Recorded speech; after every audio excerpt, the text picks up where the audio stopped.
রিপুগণ যতে কেন্দ্রিয়গণ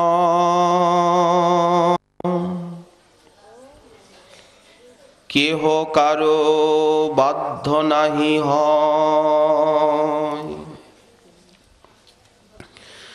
শুনিলে না শুনে কান, জানিলে না জানে প্রাণ। আমি দরহাইতে না পারি নিশ্চয়।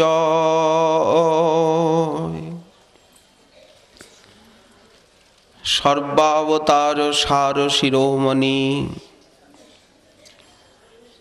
পরম করুণা বরুণালয় শ্রী শ্রী নদিয়া বিহারী গৌরহরির পরম অন্তরঙ্গ প্রিয় পার্ষদবর্য বিশ্ব বৈষ্ণব বরেণ্য চূড়ামণি শ্রীল নরোত্তম দাস ঠাকুর মহাশয়, প্রেম ভক্তির মহারাজ,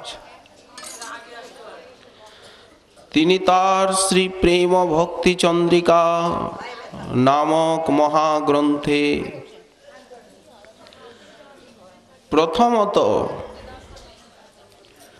ভজনোন্মুখ ব্যক্তির যে প্রাথমিক অন্তরায়গুলি, সেইগুলির কথা এখন উল্লেখ করছেন। স্থূল অন্তরায়ের কথা বললেন দেবদেবীর পূজা আদি, বর্জনাত্মক বিধি, জড়ীয় কর্মাসক্তি বা ব্রহ্মজ্ঞান আদির নিমিত্ত যে ইচ্ছা, বিভূতি লাভের কামনা, জগতের বাজারে এইগুলি সাধন শক্তি পারমার্থিক উন্নতি রূপে মানবগণ বুঝে থাকেন। কিন্তু শুদ্ধ ভক্তের ক্ষেত্রে এইগুলি যে একান্ত বর্জনীয়, শ্রী ঠাকুর মহাশয় পূর্ব ত্রিপদীতে তা উল্লেখ করে প্রত্যেকটি ইন্দ্রিয়ের দ্বারা ইন্দ্রিয়াধিপতি গোবিন্দের ভজনই যে শুদ্ধা ভক্তি তা ঘোষণা করলেন। ভক্তি ব্যতীত সমস্ত কিছুই যে দম্ভ, আত্মপ্রবঞ্চনা, তাও তিনি উল্লেখ করলেন। যারা শুদ্ধ ভক্ত তারা এইসব দৌরাত্ম্য দেখে দুঃখ পান। ঠাকুর মহাশয়ের অন্তর ব্যথিত হল, দেখিতে লাগয়ে বড় ব্যথা, অথচ বলারও কিছু নেই। অজ্ঞজীব, বললেও বা তার এই প্রবৃত্তি যাবে কেন? প্রয়োজনীয়তা আছে মহৎ কৃপার, গুরু কৃপার, সেটিও তো সুদুর্লভ। এখন বলছেন প্রাথমিক ভজনোন্মুখ ব্যক্তির বাইরের অন্তরায় নাই আমরা বুঝলাম, কিন্তু ভিতরের অন্তরায়, লড়াই তো বাইরের সঙ্গে নয়। হ্যাঁ, বিরুদ্ধ পরিবেশের ভিতরে আমাদেরকে থাকতে হয়। যে পরিবেশে আমরা থাকি সেটি আমাদের অনুকূল নয়। পদে পদে সঙ্গ দোষ, অনিবার্য রূপে ঘটে থাকে। কারণ ভক্ত সঙ্গ জগতে খুবই দুর্লভ। মনের মতো লোক পাওয়া, রামচন্দ্র কবিরাজের মতো শুদ্ধ ভক্তের সান্নিধ্য পেয়ে যতখানি উনি প্রফুল্লিত হলেন, যার অভাবে ওনার এত আক্ষেপ, সেই জাতীয় সঙ্গ পাওয়া সহজ কথা নয়। আমরা যে সমস্ত সঙ্গ পাই, যে পরিবেশে নিবাস করি, অহরাত্র নানা প্রয়োজনে যাদের সংস্রবে আমাদেরকে যেতে হয়, তারা প্রায় করে জড়ীয় কর্মাসক্ত কর্মী। আর একটু বড়জোর যদি হয় তাহলে কেউ আত্মজ্ঞানী, কেউ ধ্যানী, কেউ বা মুমুক্ষু ব্রহ্মানুসন্ধান পরায়ণ, কেউ বা যোগী, কেউ বা কদাচিৎ সগুণা ভক্তির অনুশীলন করেন জড়ীয় সুখ স্বাচ্ছন্দ্য কামনায়। তাহলে এরা কেউই শুদ্ধ ভক্তের পর্যায়ে পড়েন না। তাদের সঙ্গনায় দূরত বর্জন করলেন গৌড়ীয় বৈষ্ণব। কিন্তু ভিতরে যারা বসে আছে তাদেরকে কি করে বাগে আনা যায়? নাই আপনি হরিনাম হরিকথা গ্রন্থ নিয়ে থাকলেন, হরিনাম শ্রীবিগ্রহ ধাম এই নিয়ে সময় কাটাচ্ছে। শ্রীমৎ জীব গোস্বামী চরণ ভক্তি সন্দর্ভে বিধান দিলেন যে যদি সজাতিয়াশয় স্নিগ্ধ অনুভবী নিজের থেকে উন্নত স্তরের এমন মহাত্মা পাওয়া যায়, সেখানে তো শ্রবণাঙ্গটি প্রধান হবে। শুনুন, কিন্তু রোজ কোথায় বক্তা পাওয়া যাবে? কোথার থেকে ভাড়া করে বক্তা আনতে যাব? সেইখানে গোস্বামীপাদ বিধান দিলেন, নিরাগ বক্তাও তো দুর্লভ। আচ্ছা, হরিকথা নয় বক্তা মেলে হরিকথা, কিন্তু বক্তাও তো শুদ্ধ ভক্ত হওয়া বাঞ্ছনীয়।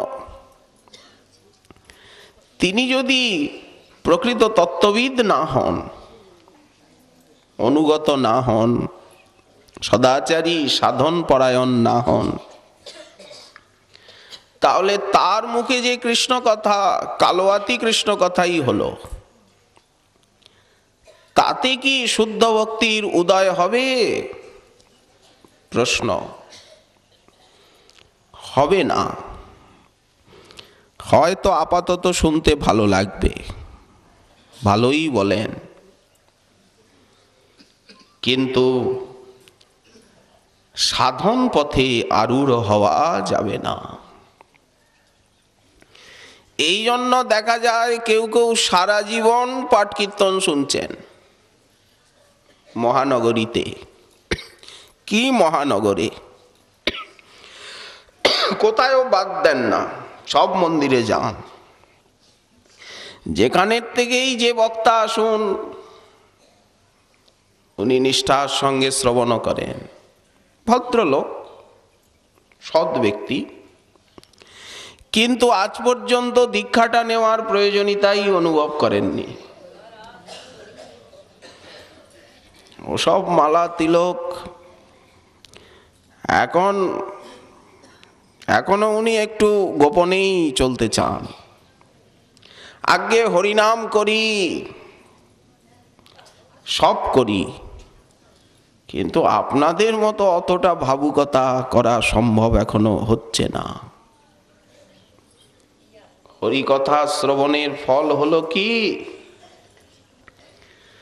ভাগবতের একটি শ্লোকের তাৎপর্য হৃদয়ঙ্গম যদি কেউ করে 16,000-এর ভিতরে একটি, তিনি কি হরিভজন ছাড়া থাকতে পারবেন? গুরুচরণ আশ্রিত হওয়ার জন্য তার হৃদয়টা কি কাঁদবে না? আচার্য শঙ্কর বললেন, কারো মাথায় যদি আগুন লেগে যায়, হাতে পায়ে আগুন লাগেনি, মাথায় লেগেছে আগুন, সে যেমন জলের দিয়ে ধাবিত হয়, তেমনি সাধু সঙ্গে হরিকথা শ্রবণ করে গুরুচরণ আশ্রয়ের প্রয়োজনীয়তা অমনি অনুভব হবে। কতখানিক আকর্ষণ অভীষ্টের প্রতি। যেমন লুবধ ভ্রমরা যেন লুব্ধ মরন্দ পিপাসু ভ্রমর পদ্মের প্রতি যেমন আকর্ষণ অনুভব করে, ছুটে যায় কোথায় কমল বিকশিত হয়েছে, সেই নলিনীর গর্ভস্থিত মকরন্দ পান ব্যতীত তার যে পিপাসার নিবৃত্তির অন্য কোনো উপায়ই নেই। লুবধ ভ্রমর যেন, এই সাধকের দৃষ্টান্ত দেওয়া হচ্ছে। কেমন সাধনায় আবেশ, কেমন গুরু বৈষ্ণবের সঙ্গ সেবার নিমিত্ত আকুতি জাগবে অন্তরে। লুবধ ভ্রমর যেন, ভ্রমরের কমলের প্রতি যেমন আকর্ষণ। পূর্ণিমার চন্দ্র উদিত হয়েছে আকাশে, সকলেই চন্দ্রকে ভালোবাসে, কিন্তু প্রকৃতিতে ছোট ছোট পাখি, নাম হচ্ছে চকর, তার মতো চন্দ্রকে কেউই ভালোবাসতে পারে না। চকরের চন্দ্রিকার প্রতি যেমন আকর্ষণ, শাপলার ফুলগুলি আকাশে চাঁদ দেখলেই আনন্দে প্রস্ফুটিত হয়ে যায়। কুমুদ শাপলার ফুল, চন্দ্র অস্তমিত হলে বেদনায় নিমিলিত হয়, মুদ্রিত। কমল সূর্যকে দেখে বিকশিত হয়, সূর্য অস্তমিত হলে দুঃখে বেদনায় জর্জরিত হয়ে ম্লান হয়ে যায়। জগতের সঙ্গে তার সম্বন্ধ নেই। তেমনি ভক্ত সাধক যারা, তারা কৃষ্ণ সূর্যের নাম রূপ গুণ লীলা আস্বাদনে তাদের হৃদয় বিকশিত হয়। মেঘাচ্ছন্ন দিন কভু নহে তো দুর্দিন, ঝড় বৃষ্টির দিনটা দুর্দিন বলা চলে না। যেদিন রোগ শোক গৃহে আপদ বিপদ, আমরা সেই দিনটাকে দুর্দিন মনে করি, দুঃখের দিন। কিন্তু যারা শুদ্ধ ভক্ত তারা এইগুলিকে দুঃখ বলে মনে করেন না। আমার কর্মফলে প্রভু আমাকে যা দিচ্ছেন এইগুলি তার কৃপার পুরস্কার, দান মাথা পেতে নেব। দুঃখ প্রতিকার বাসনা আমার যেন কভু না হয় প্রভু। দুঃখ অধিক হলে কৃপাধিক্য বলে মানিতে পারি গো যেন তবু। শ্রীধর পেটে ভাত নেই, নবদ্বীপের বাজারে ওই সামান্য পসরা নিয়ে বসেন। মহাপ্রভু তাকে ঋদ্ধি সিদ্ধি সব দিতে চাইলেন, উনি কি নিলেন? সারা জীবনে দারিদ্রটা গেল কি? শুক্লাম্বর ব্রহ্মচারীর ভিক্ষাবৃত্তিটা বন্ধ হলো কি? হয়নি। তারা চাননি, স্বেচ্ছায় অনাদর করেছেন। কিং তান্তকাশি লুলিতাৎ পততাং বিমানাৎ। তেমনি স্বর্গাদি সুখের প্রতিও তুচ্ছতা। কমল যেমন সূর্যের দিকে, তার সঙ্গেই যা কিছু সম্বন্ধ, আদান প্রদান, ভাব বিনিময়। সূর্যমুখী ফুল দেখেছেন তো, সূর্যের দিকে তাকিয়ে ফুটবে, জগৎমুখী নয়, সূর্যমুখী। তেমনি যারা সাধক, যারা শুদ্ধ ভক্ত, তাদের জীবন কৃষ্ণমুখী, জগৎমুখী নয়। সূর্য যেমন যেমন ঘুরতে থাকে, সেই সূর্যমুখীর ফুলটাও ঘোরে, প্রকৃতি ঘোরায়। যখন সূর্য পশ্চিম আকাশে ওই দিকে ঘুরে যায়, ঠিক তেমনি ভগবতমুখী জীবন। কমল তো পঙ্কেই জন্মায়, এই জন্য তার নাম পঙ্কজ। কিন্তু পঙ্কের সঙ্গে তো তার কোনো সম্বন্ধ নেই। লোকে বলে পঙ্কজ, জলের সঙ্গেও তার কোনো সম্বন্ধ নেই। জল তাকে লিপ্ত করতে পারে না। কমলের উপরে জল ঢেলে দেখুন, দাঁড়াবে কি? নলিনী দল জল, অস্পৃষ্ট। তেমনি যারা শুদ্ধ ভক্ত, তারা যেখানে জন্মান, যে দেশে জন্মান, যে গৃহে জন্মান, সেই জড়ীয় পরিচয়, দেহদৈহিক ব্যবহারের সঙ্গে তাদের কোনো সম্পর্কই নেই। তারা সর্বদা গুণাতীত, তারা ত্রিগুণের অতীত। বৈষ্ণব একটা তত্ত্ব, যেমন শ্রীগুরু তত্ত্ববস্তু, শ্রী বৈষ্ণব তত্ত্ববস্তু। এই তত্ত্ব হৃদয়ঙ্গমের জন্যই আলোচনা। সিদ্ধান্ত জ্ঞানে অনলস হওয়া, তবে তো দৃঢ়া ভক্তি লাভ।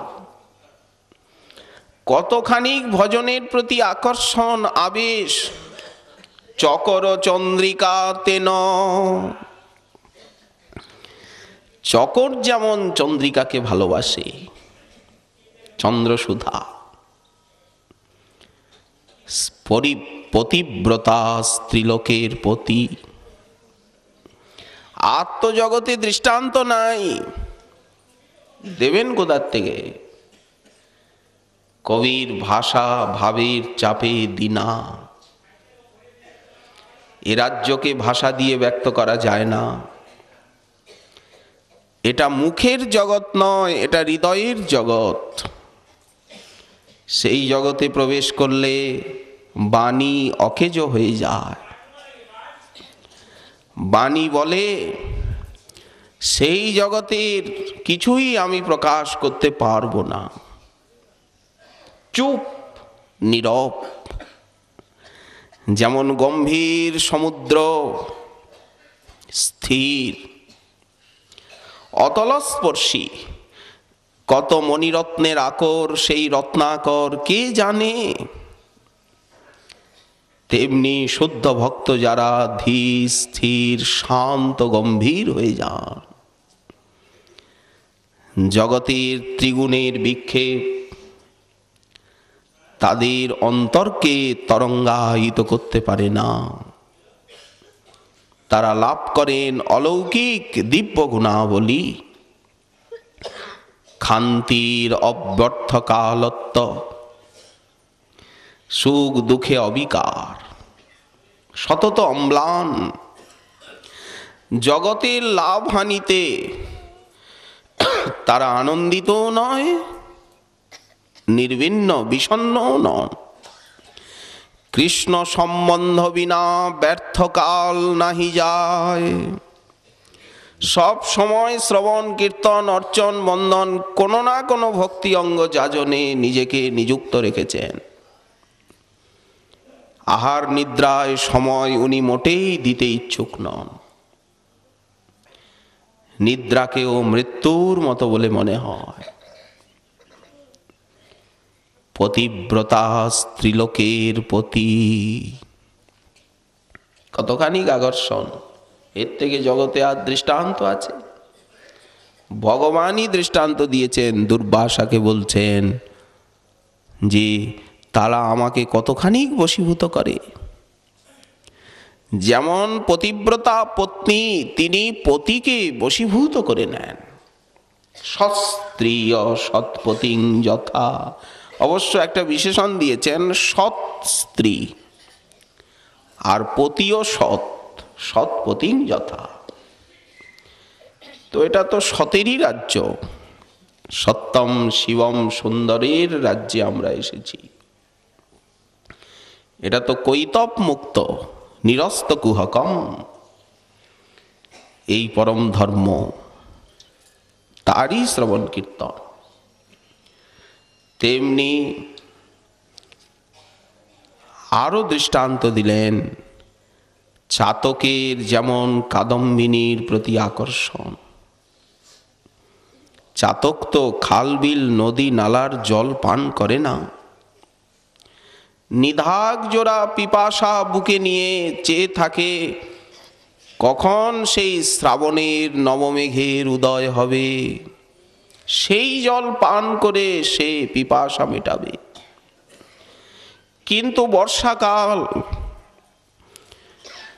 আকাশে মেঘের উদয় নেই, শ্রাবণ মাস, সহসা একখণ্ড নবমেঘ উদিত হলো। চাতকী যেমন আত্মহারা হয়ে দেজল দেজল বলে সেই মেঘের দিকে ছুটে যায়, ঠিক সেই প্রকার সাধক যারা, তারা মনে করবেন এখন তো আমার জীবনে বর্ষাকাল। কারণ ভারতবর্ষে জন্ম,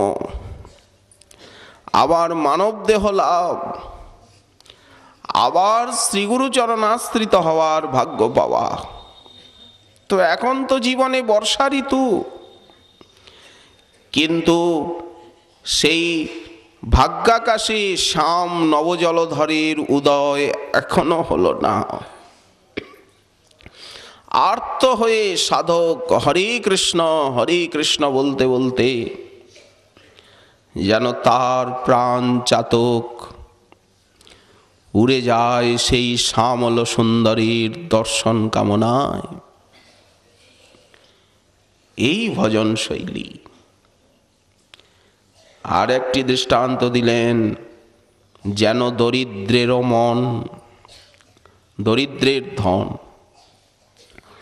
দরিদ্র ব্যক্তির অন্তরে যেমন ধনের কামনা, কিছুতে যেতে চায় না, সে অর্থ দেখেনি, অর্থের ব্যবহারও জানে না।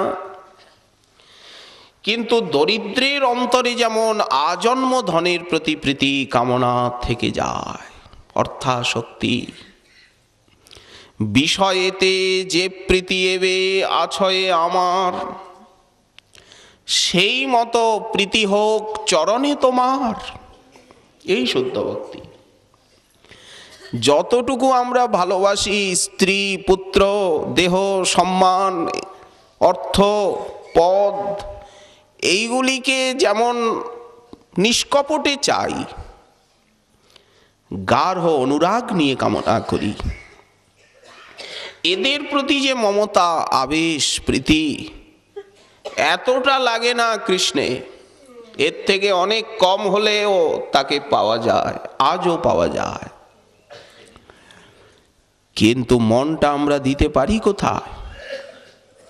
অর্থকে যেইভাবে ভালোবাসি, আত্মীয় স্বজন স্ত্রী পুত্রকে, গুরু বৈষ্ণব ভগবানকে কি এইভাবে ভালোবাসতে পারি? কোথায় পারি? স্ত্রীর জন্য মাথার ঘাম পায়ে ফেলছি, হয়তো স্ত্রী অসুস্থ হয়েছেন, সর্বস্ব দিয়ে তার সেবা করছি, করি কি না আমরা? পুত্রের জন্য পিতা কি না করেন, কত পরিশ্রম।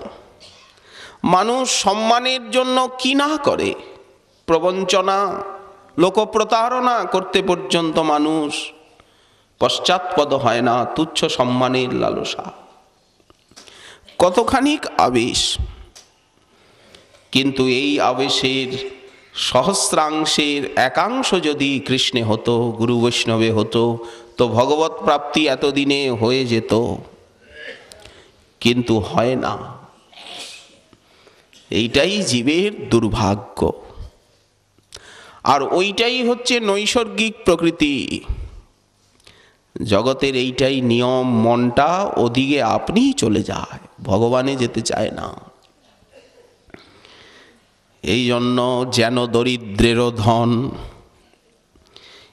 এই মতো প্রেম ভক্তি রীতি, এই জাতীয় আবেশের প্রয়োজনীয়তা আছে। অব্যর্থকালত্ব বিরক্তির মান শূন্যতা একদিনে হয় না, এক জন্মেও হয় না।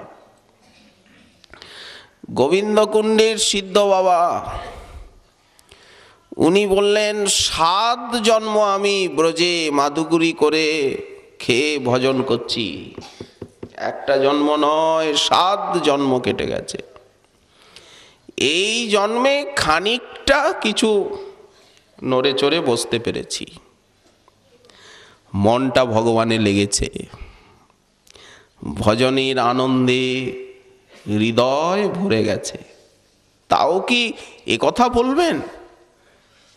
কিছু মনে হলো যে কিছু হাতে এসেছে, ভিখারির হাতে 2-5 পয়সা যেন এসেছে, ওই এতটুকু তৃপ্তি হয় না। তাহলে এটা এক জন্মের পথ নয়, লাভ ঝাপ দিয়েও লাভ নেই। বিরক্তির মান শূন্যতা স্বাভাবিক হবে।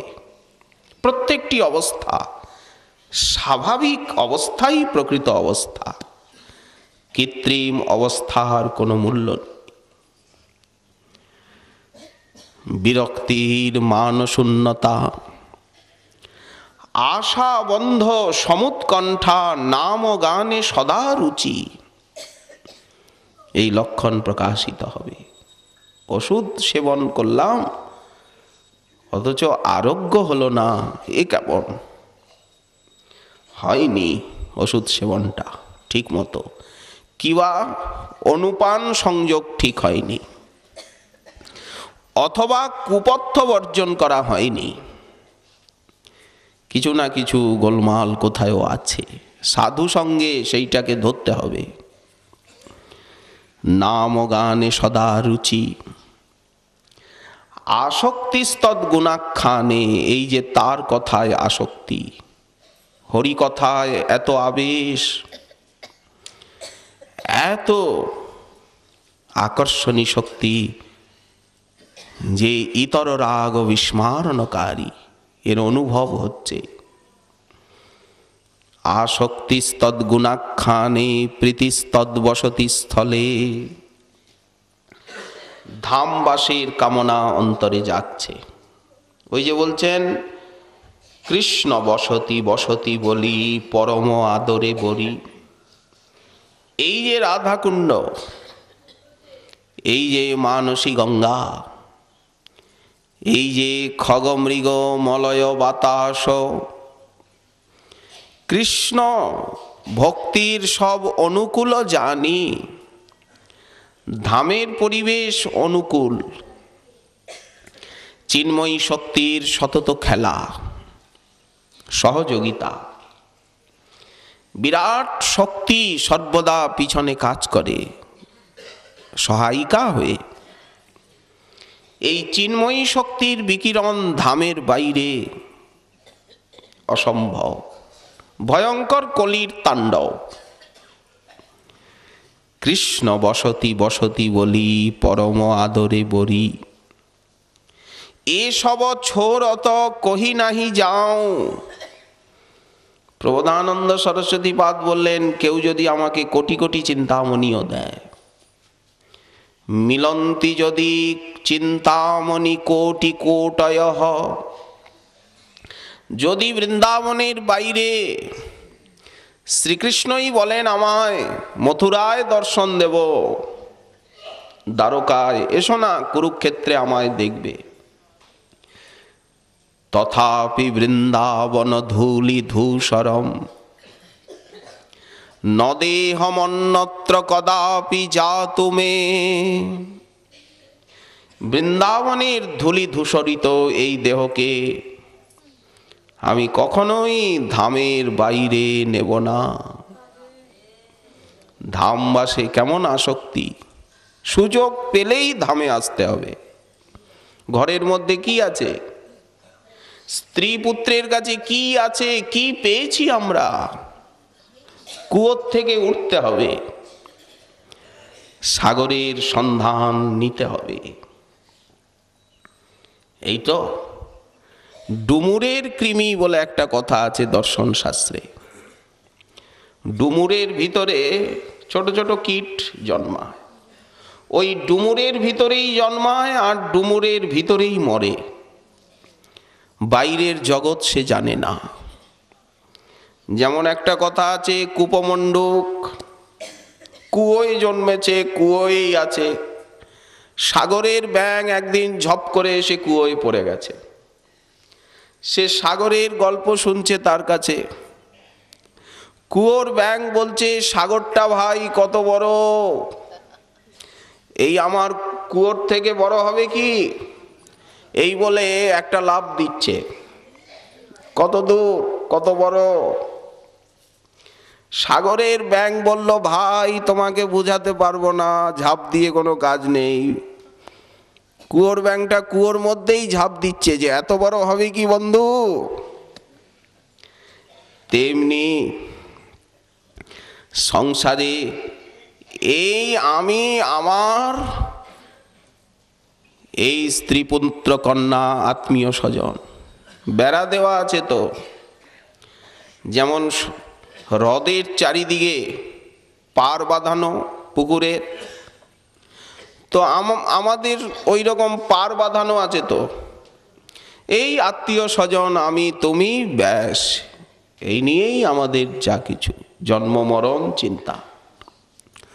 হঠাৎ করে সাগরের ব্যাঙ ঝপ করে এসে কুয়োয় পড়েছে, সাগরের গল্প শোনাচ্ছে। তখন কুয়োর ব্যাঙ বলছে যে ভাই সাগরটা কত বড়? বলি ভাই কুয়োর থেকে একবার উঠে চলো না। ঠিক তেমনি সংসারটার মধ্যে আছে কি, ঘরটার মধ্যে ঢুকে গুজগুজ করা।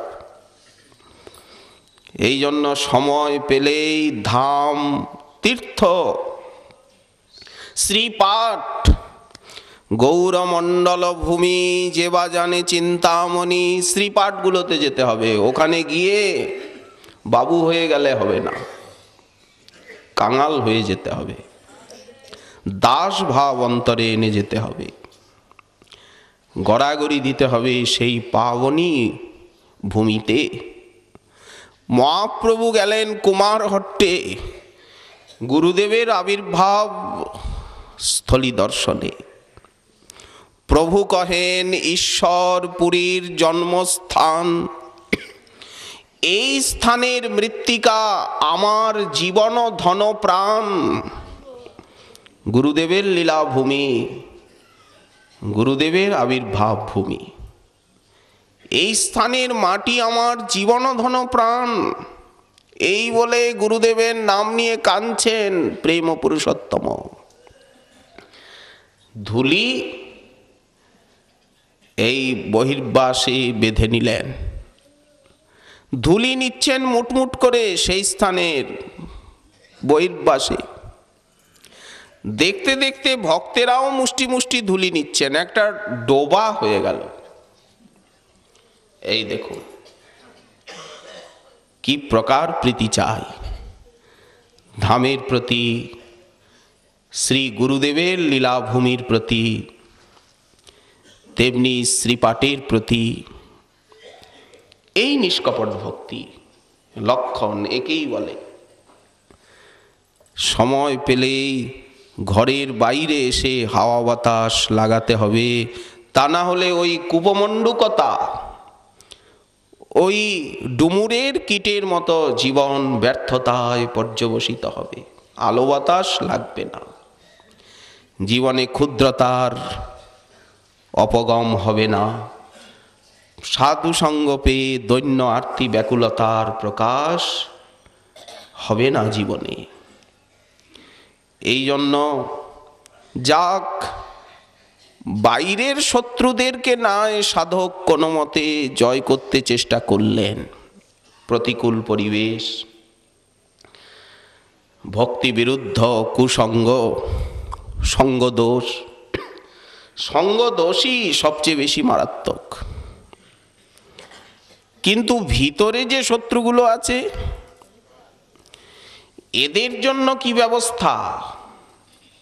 ভজনোন্মুখ ব্যক্তি যারা, যেমন আমরা বক্তার কথা বলছিলাম, শ্রীমৎ জীব গোস্বামী চরণ বললেন দরকার নেই বক্তা নিয়ে ঝঞ্ঝাট করার, কারণ আমাদের পথটা আড়ম্বরের রাস্তা নয়।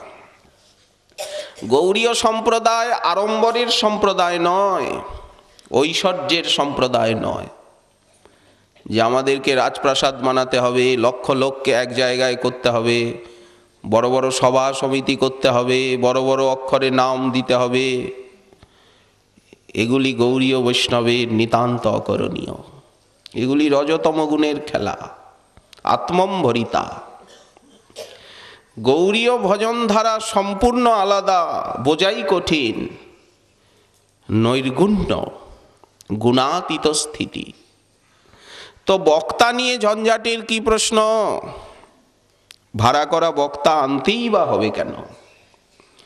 গোস্বামীপাদ বললেন নিজেই অধ্যয়ন করুন আর নিজেই শ্রবণ করুন, স্বয়মেব কীর্তনীয়। স্বয়মই কীর্তন করুন না, স্বয়ং নিজেই বক্তা হন আর নিজেই শ্রোতা হন।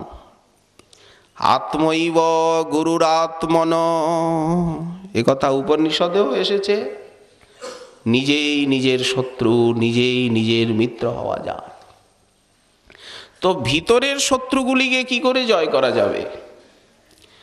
এই শত্রুগুলো কারা? এদেরকে কি করে শিষ্য করা যায়? হয়তো আমরা এই পথে এসে শিষ্য সেবক সংগ্রহের জন্য ব্যস্ত থাকি, কিন্তু এদেরকে শিষ্য কি করতে পেরেছি? 11 জন শিষ্য আছে আপনার প্রত্যেকের, 11 জন সেবক আছে আপনার, সবসময় কাছে কাছে থাকে।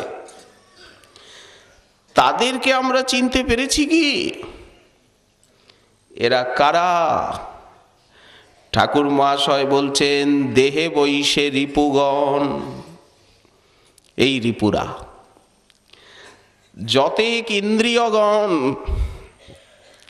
এই যে কর্মেন্দ্রিয় জ্ঞানেন্দ্রিয়ের দ্বারা কৃষ্ণানুশীলনের কথা বললেন, ঋষিকে গোবিন্দ সেবা, এই যতেক ইন্দ্রিয়গণ কেহ কারো বাধ্য নাহি হয়, কেউ কারো কথা শোনে না, বিশৃঙ্খলতা একদম চূড়ান্ত। আপনি নেত্রকে বলুন, নেত্র শ্রী গুরু গৌরাঙ্গের দর্শন করো, ধাম দর্শন করো, মন্দির দর্শন করো। নেত্র বেঁকে বসবে, পারবো না আমি, আমার দ্বারা হবে না ওসব, আমাকে জগতের রূপ দিতে হবে, নরনারীর রূপ দিতে হবে। চোখ বেঁকে বসবে। কান বলবে, বিদ্রোহ করবে কান, ভালো লাগে না ওসব, জগতের কথা অমৃতের মতো বলে মনে হয়। কান চাইছে তো, খোরাক চাইছে কান। নাসিকা বলছে উত্তম উত্তম গন্ধ চাই, তুলসীর আঘ্রাণ ও আমার দ্বারা অসম্ভব। সনকাদি ঋষি নারায়ণের চরণ তুলসীর সৌরভে ভক্ত হয়ে গেলেন। তস্যার বৃন্দ নয়নস্য পদার বৃন্দ কিঞ্জল্ক মিশ্র তুলসীর মকরন্দ বায়ু অন্তর্গত সবিবরেণ চকার তেষাম সংশো ভয়ম অক্ষরজুষামপি চিত্রতন্ব। নাক বিদ্রোহ করল, নাসিকা ঘ্রাণেন্দ্রিয়, হাত বলছে আর পারি না, অসম্ভব, ভগবানের সেবা আমার দ্বারা হবে না, তবে আর যা করাও করাতে পারো। হাত চলে না, এই দেহ সেবা করতে চায় না, দেহ অলসতা চায়। উত্তম শয্যায় আমায় শোয়াও, আমাকে দিনরাত সেবা করো, আমি আবার কার সেবা করব?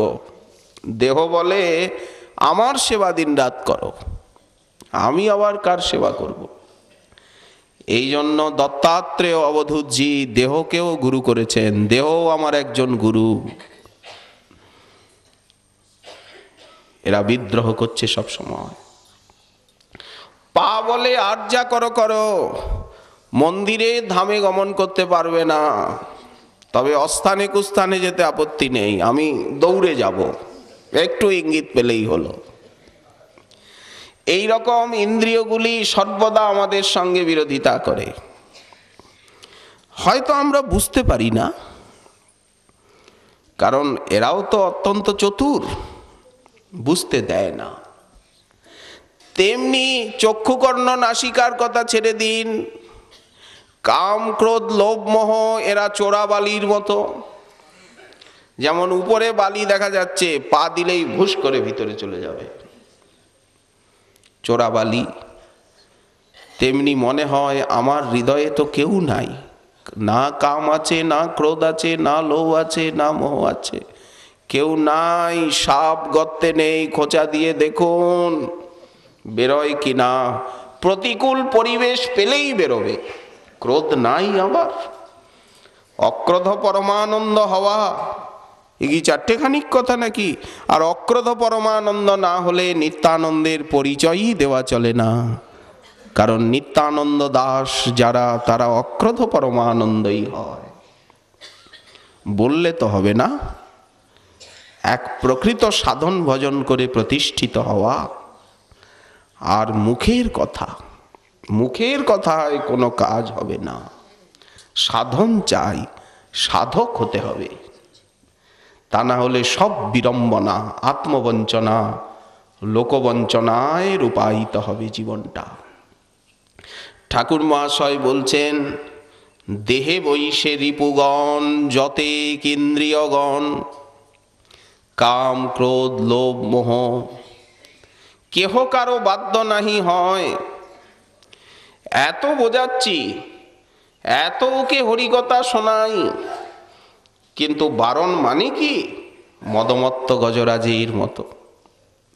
হাতি যখন কলা বাগানে ঢুকবে, মাউতের কথা শুনবে, তছনছ করে ছাড়বে।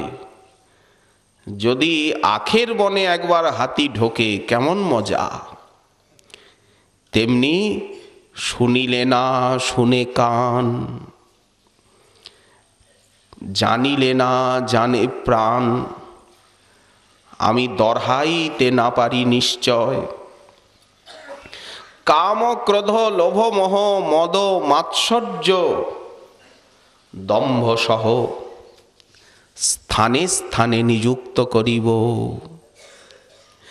যেমন ইন্দ্রিয়গুলিকে স্থানে স্থানে নিযুক্ত করতে হবে। হে হস্ত, এই কাজ করো, রাধারানীর পরিচর্যায় নিযুক্ত হও। হে জিহ্বা, তুমি রাধা নাম কীর্তন করো। হে নয়ন, তুমি শ্রী রাধারানীর শ্রীবিগ্রহ দর্শন করো, জগতের কনক কামিনীর দিকে তাকিও না। হে মন, হে হৃদয়, তুমি রাধারানীরই ধ্যান করো। এইভাবে স্থানে স্থানে নিযুক্ত করতে হবে। কামক্রোধ লোভ মোহ মদ মাৎসর্য দম্ভ সহ, মাৎসর্যটাকে তো ত্যাগ করতে হয়। মাৎসর্য দিয়ে তো হরিভজন হয় না। নির্মৎসরানাং সতাম, আনন্দ করি হৃদয় রিপু করি পরাজয়। যারা নিযুক্ত করেছেন তারা তো দেখিয়ে দেবেন যে কিভাবে নিযুক্ত করতে হয়। শ্রীবিগ্রহ আরাধন নিত্য নানা শৃঙ্গার তন্মন্দির মার্জনাদৌ গুরুদেব দেখিয়ে দিচ্ছেন যে অলসতাই কাকে বলে, আর সেবায় দেহ মন প্রাণকে নিযুক্ত করা কাকে বলে। শ্রীরাধিকা মাধবয়র অপার মাধুর্য, ওই দেখুন প্রতীক্ষণা সাধন ললুপস্য, কিভাবে নিযুক্ত করতে হয় ইন্দ্রিয়গুলি সেবায়, কিভাবে কাম ক্রোধ লোভ মোহ দিয়ে গোবিন্দের ভজন করতে হয়। কাম কৃষ্ণ কর্মার্পণে, ক্রোধ ভক্ত দেশী জনে, লোভ সাধু সঙ্গে হরি কথা, মোহ ইষ্ট লাভ বিনে, মদ কৃষ্ণ গুণগানে, আমি নিযুক্ত করিব যথা তথা। অন্যথা স্বতন্ত্র কাম, একটা আছে কাম ক্রোধ লোভ মোহ, এগুলি শত্রু, আর ওই কাম ক্রোধ লোভ মোহ দিয়েই ভগবানের সেবা হবে। ওই বিষই, সাপের বিষ প্রাণ হরণ করে, কিন্তু ওই সর্পের বিষই ওকে শুদ্ধ করে ওই দিয়ে আবার ঔষধ তৈরি হয়। তাহলে যা প্রাণ হারক তা আবার ঔষধ হয় কি করে? সংখিয়া একরকম বিষ। যখন প্রচণ্ড ঠান্ডা, সেই হিমালয়ে হিমানি তুষারপাত, একটু সংখিয়া বিষের একটু খেয়ে নিলেন, আর ঠান্ডা লাগবে না, খালি গায়ে বসে থাকলেও ঠান্ডা লাগবে না। তো প্রাণদায়ক হলো কি না? ওই বিষই তো। কোন সময় সেই বিষই রোগীর প্রাণ রক্ষা করে। এই জন্য অন্যথা স্বতন্ত্র কাম, অনর্থাদি যার ধাম, ভক্তি পথে সদা দেয় ভঙ্গ, কিবা সে করিতে পারে কাম ক্রোধ সাধকেরে, যদি থাকে সাধুজনার সঙ্গ। ওই একটাই রাস্তা, সাধু সঙ্গ, দ্বিতীয় কোনো রাস্তা নেই। ঠাকুর মহাশয় এ সম্বন্ধে তিনি আলোকপাত করছেন, আনন্দ করি হৃদয়। সাধু সঙ্গে হরিকথা শ্রবণে একটা বল লাভ হবে, এই বলটা হচ্ছে চিৎ বল, চিন্ময়ী শক্তি লাভ হবে, তবে মায়া শক্তি পরাভূত হবে। চিন্ময়ী শক্তি হৃদয়ে না এলে মায়া শক্তি কিছুতেই হৃদয়কে ছাড়বে না। শক্তিকে শক্তি দিয়ে জয় করতে হবে। আনন্দ করি হৃদয়, রিপু করি পরাজয়, অনায়াসে গোবিন্দ ভজিব। এই অনায়াসে গোবিন্দ ভজনটা কেমন? আবার রাধারানীর সঙ্গে গোবিন্দের ভজন, রাধারানীর ভজনের প্রাধান্যে গোবিন্দের ভজন।